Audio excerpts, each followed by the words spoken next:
You've been trying to figure out, why am I going through this? Why is this happening to me? And please do not try to play God in somebody else's life and answer that. Well, God is just using this to test your faith. Shut up and pass your own test and keep your eyes on your own Scantron number 2 pencil. But here, by the Spirit of the Lord, there's a revelation given. And maybe, I can't tell you the reason you're going through what you're going through, but maybe God will show it to you in these moments together today. It says the reason God brought them to the Red Sea was there were some things that if they were not drowned before they went across, they would be defeated when they got there. It says that they left Egypt ready for battle. Show them that verse, 18. They went up from Egypt ready. Everybody say ready. Ready. Say it again, ready. That's what a green light means. You can go now. You're ready now.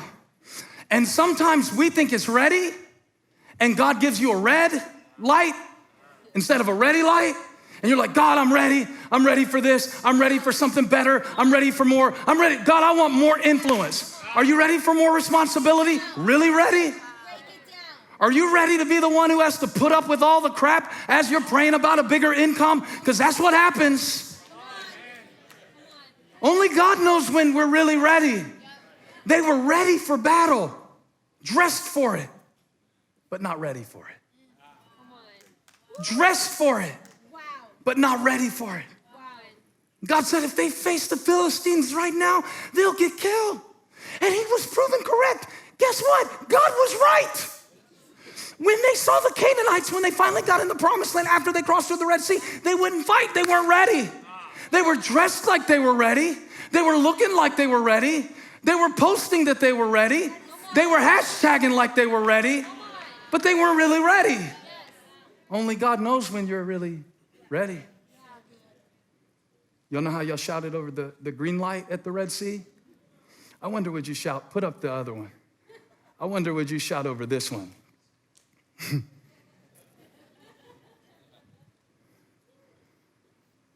Show me how excited this is to you. Woo! Yes, Lord. Yes, Lord. Bring it on. I want my harvest. I want my blessing. I want my Boaz. I'm a deep Christian. I read Ruth.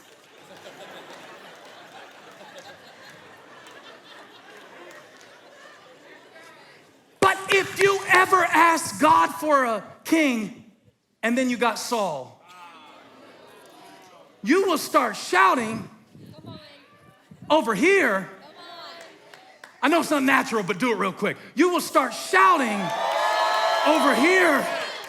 For when God says, I'm not taking the thorn away, I'm leaving it to keep you grounded. I'm not moving the Red Sea, I'm moving you through it. And I'm sending the Egyptians to make sure that you keep moving, because I know you'll go back if I don't do it.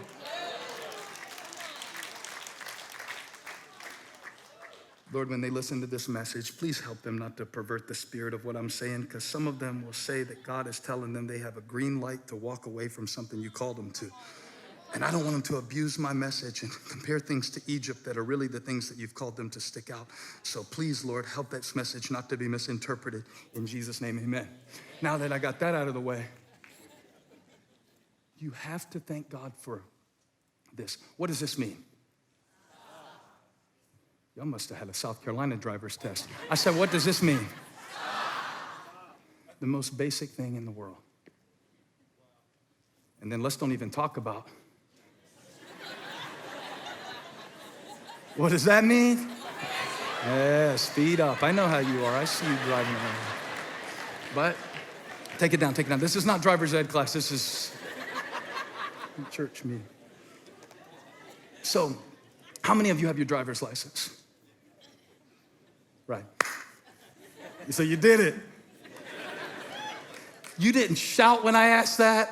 You didn't dance. You didn't shake a tambourine. Remember how big it was when you did it?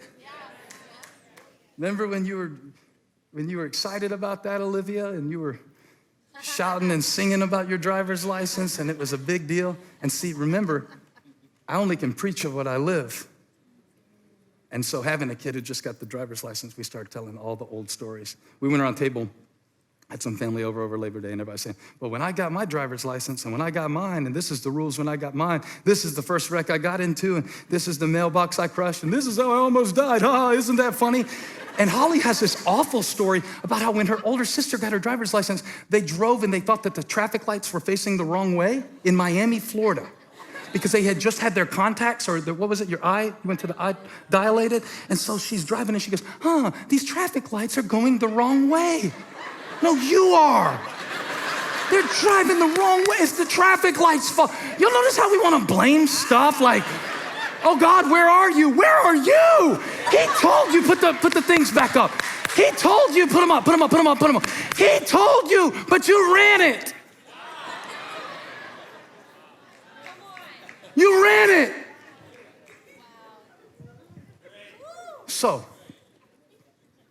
when it came my turn to tell my driver's license story, mine's pretty funny because I didn't even want to get my driver's license. I was scared to get it. My dad comes home one day from lunch. He had a barbershop. He came home from lunch.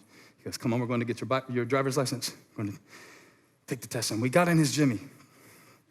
And y'all remember the Jimmy?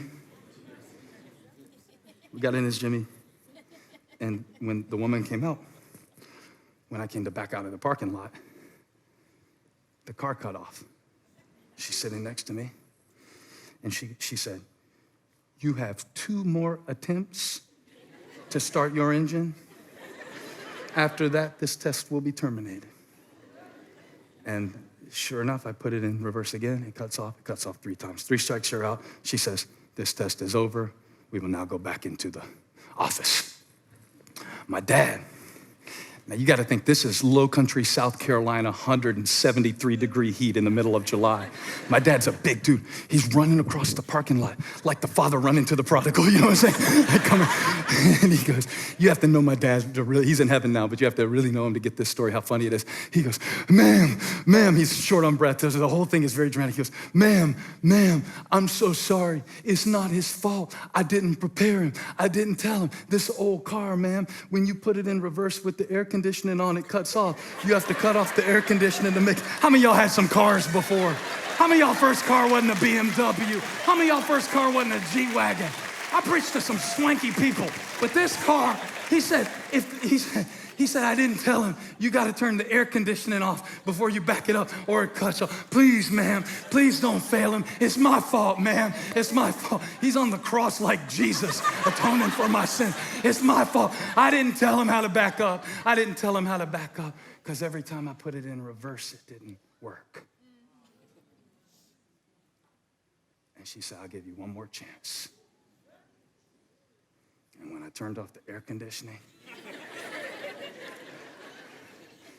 the Red Sea party, I cruised through Highway 17A. I parallel parked the Jimmy. I pulled it back in the parking lot, and I got my license. Come on, it was exciting at the time. It was big at the time. It was huge at the time. But it didn't work every time I put it in reverse. I almost didn't get out of the parking lot to take my test. I almost failed the test in the parking lot because I put the car in reverse. When God brought his people out of Egypt, he was bringing them into freedom, and he was getting his glory for himself. But the first thing they did, I want to show you this in Exodus 14 now. Now you're ready for Exodus 14. As Pharaoh approached, verse 10, the Israelites looked up, and there were the Egyptians. What do the Egyptians represent? Something more powerful than them. It represents their past, and really it represents their way of life, all that they've known. It also represents the provision that they've grown accustomed to receiving. But now, what they used to depend on is chasing them. All they can see in front of them is a Red Sea. Remember I told you, this is not a creek. You can't doggy paddle through this. And Let me be clear. Some of you are there right now. The Red Sea can represent anything. I know some people think that the Bible is mainly a history book. I don't think that. I think that the Bible uses history to teach theology. And so it uses the example of a body of water to get me to think about things in my life that I'm looking at going, I don't see how. I just really don't see how. I was excited. I was dressed for battle. I had my Under Armour on. I got my gym membership. I was ready. I had my Bible reading plan. I was ready. I was gonna do it. This was gonna be a new year, a new me, all that stuff. I thought I was ready. I was ready for the promised land, but I was not ready for this Red Sea. I was not ready. I thought I was. I talked to somebody the other day. They were like, growing old is not for wimps. I just didn't know. I thought I was ready to age gracefully. I always said, I won't be this kind of person. I won't be that kind of person. I thought I was ready. And I was ready in a sense, but I wasn't ready for this barrier. I wasn't ready for this test. And the first thing that you do when you come up on something that you were not ready for, not ready at all, no training, no expertise, no swimming classes, no boat, no floats, no vehicle to get you across. And God said you've been feeling that way lately. I don't know who you are. I don't care if it's 3 of you or 30,000. But God said you're standing in front of it right now, and it's what stands between you and freedom. It's what stands between you and freedom. And God's gonna get his glory as you go through. Hey, thank you for watching. Make sure you subscribe to this channel so you don't miss a single video or live stream. And share this video with a friend. And don't forget, you can join me live every Sunday. Thanks again for watching.